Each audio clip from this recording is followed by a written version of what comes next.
Osteoporosis, what can I do to prevent it? Osteoporosis is a silent disease. You normally don't know it until something like a fracture occurs.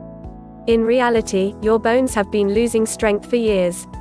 There are millions of people with osteoporosis, and the vast majority of them are women.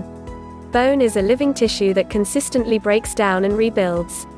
As we enter our 40s and 50s, the rebuilding is having a hard time keeping up with the breaking down, thus a net loss. While some of the risk factors cannot be modified, family history, small body frame size, racial, ethnic makeup, surgery, removal of ovaries, and menopause, other factors can be modified, and thus prevent or delay the onset of osteoporosis. So what can you do? Eating a diet rich in calcium throughout life is important. What does that mean? Low-fat dairy food, canned fish with soft bones such as salmon, dark green leafy vegetables and calcium-fortified foods. If you need a supplement, the current recommendations are for people over 50 to have about 1,200 mg per day between diet and supplementation. Studies on women with osteoporosis in nursing homes have been shown to have a reduction of fractures just from calcium and vitamin D without other interventions. Vitamin D is necessary for your body to absorb the calcium. Being out in the sun for 20 minutes every day is usually sufficient. Foods that are high in vitamin D include eggs, fatty fish, cereals and fortified milk. Many calcium supplements and multivitamins have vitamin D as well. Recommendations include 400 U of vitamin D per day if you are less than 70 years of age, and 600 U if you are over 70. Exercise. Once again the E word presents itself.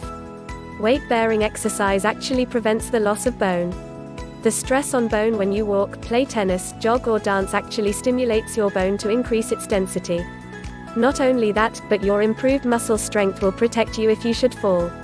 Once again, the current recommendation for exercise is 30 minutes of activity daily. Some medications can increase your risk for developing osteoporosis. For example, steroids, some anti-seizure medications, some cancer medications, and long-term use of Depo-Provera birth control. If you take too much thyroid medication, or your thyroid gland is overactive, your bone could be stimulated to break down faster. Talk with your provider to see if any modifications can be made. What else? Smoking, carbonated beverages and excessive alcohol have all been implicated in increasing your risk for osteoporosis. Consider eliminating, or at least reducing these habits from your life. Recommendations. Get a bone density scan, DEXA. They are non-invasive and give an accurate measurement of your bone density. The heel test will only give you a ballpark figure, and are not always accurate.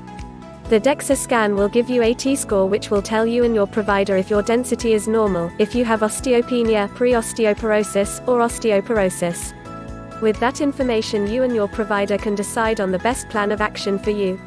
If you have osteoporosis, follow the treatment recommendation of your provider, incorporate the dietary and activity recommendation made here, and work to reduce your risk of falls in your home. Good health practices will go a long way in preventing and treating any problems. Once again, diet and exercise play a major role in this largely preventable disease.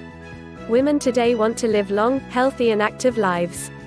Prevention and early treatment of osteoporosis will go a long way towards vibrant and successful aging.